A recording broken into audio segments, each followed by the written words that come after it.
ನಾವು ಅವರಿಗೆ ಬೇಡಿಕೆ ಇಟ್ಟಾಗ ಅವರು ನಾವು ಒಪ್ಪಿಕೊಂಡು ನಮ್ಮ ಶಾಲೆಗೆ ಎಲ್ಲ ಮಾಡಿಕೊಡ್ಬೇಕು ಅಂತ ಹೇಳಿ ಹಲವಾರು ಕೆಲಸಗಳನ್ನ ಮಾಡಿಕೊಂಡಿದ್ದಾರೆ. ಪೇಂಟ್ ಮಾಡೋದಾಗಿರ್ಬೋದು, ಬೆಂಚ್ಗೆ ಪೇಂಟ್ ಮಾಡಿಸೋದಾಗಿರ್ಬೋದು, ಅದನ್ನೆಲ್ಲ ಮಾಡಿಕೊಟ್ಬಿಟ್ಟು ಅದನ್ನ ನಾವು ಒಂದ್ಸರಿ ಬಂದು ನೋಡಿ ಮಕ್ಕಳಿಗೆ ಯಾರು ಇದನ್ನೆಲ್ಲ ಮಾಡಿದವರು ಅಂತ ಹೇಳಿ ನಮ್ಮ ಶಾಲೆಗೆ ಬಂದಿರ್ತಾರೆ.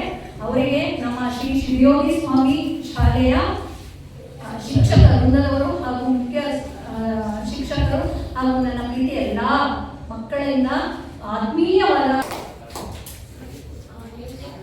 ಕೂಡ ನಮ್ಮ ವಿದ್ಯಾಸಂಸ್ಥೆಯ ಪರವಾಗಿ ಆತ್ಮೀಯವಾದ ಸ್ವಾಗತವನ್ನು ಕೊಡುತ್ತೇವೆ. ಆತ್ಮೀಯವಾದ ಸ್ವಾಗತವನ್ನು. ಊಟ ಹೊಟ್ಟೆ ತುಂಬಂದರೆ ನಾವು ತೃಪ್ತಿ ಆಯ್ತು ಅಂತ ಹೇಳೋದು ಒಂದೇ ಅಲ್ವಾ?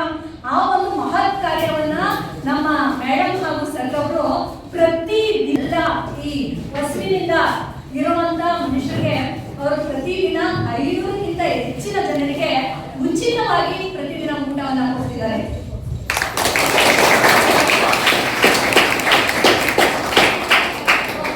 ಸಂಡೆ ಮಕ್ಕಳ ಮನೆ ನೆಂಟರು ಮತ್ತು 2 ದಿನ ಉಳ್ಕೊಬಿಟ್ರೆ ನಮ್ಗೆ ಆಗ್ತಿರಲ್ಲ ಅಲ್ವಾ? ಎಷ್ಟೋ ಖರ್ಚಾಗ್ಬಿಡುತ್ತೆ ನಂತರ ಆಗುತ್ತೆ ಅಲ್ವಾ?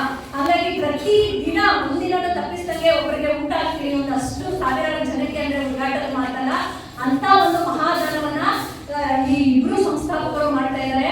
ಅವ್ರಿಗೆ ನಮ್ಮ ಒಂದು ಶಾಲೆಯ ಪರವಾಗಿ ಆ ದೇವರಲ್ಲಿ ಪ್ರಾರ್ಥಿಸೋಣ. ಇದು 1000ದಿಂದ 2000 ಲಕ್ಷ ಕೋಟಿವರೆಗೆ ಜನರಿಗೆ ಅವ್ರ ಕೈಯಿಂದ ಈ ಒಂದು ಮಹಾದಾನ ನಡೀಲಿ ಅಂತ ನಾವು ಎಲ್ಲರೂ ಕೂಡ ದೇವರಲ್ಲಿ ಪ್ರಾರ್ಥಿಸೋಣ ಅಂತ ಹೇಳ್ತೀನಿ.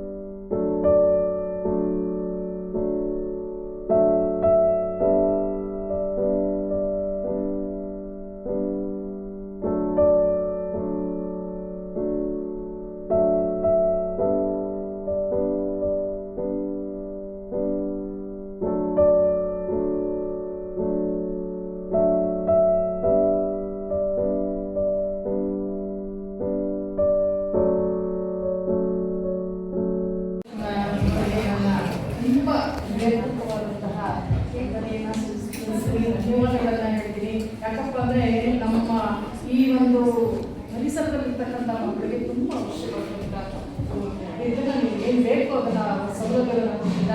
ತುಂಬ ಥ್ಯಾಂಕ್ಸು. ನಾನು ಇನ್ನೇನು ಒಳ್ಳೆ ಅನಿಸ್ಕೊಂಡಿದ್ದೀನಿ. ನನಗೂ ಕೂಡ ನನ್ನ ಶಾಲೆ ಈ ಥರ ಆಗ್ತಾ ಇದೆಯಲ್ಲ ಅಂತ ಹೇಳಿ ತುಂಬ ಸಂತೋಷ ಆಗ್ತಾ ಇದೆ. ನಿಮ್ಮೆಲ್ಲ ಸಹಾಯ ನನಗೆ ಮತ್ತೆ ಮತ್ತೆ ನಮ್ಮ ಮಕ್ಕಳಿಗೆ ಸಿಗಲಿ ಅಂತ ಹೇಳಿ ಹಾರೈಸ್ತಾ ನನ್ನ 2 ಮಾತುಗಳನ್ನು ಮುಗಿಸ್ತೀನಿ.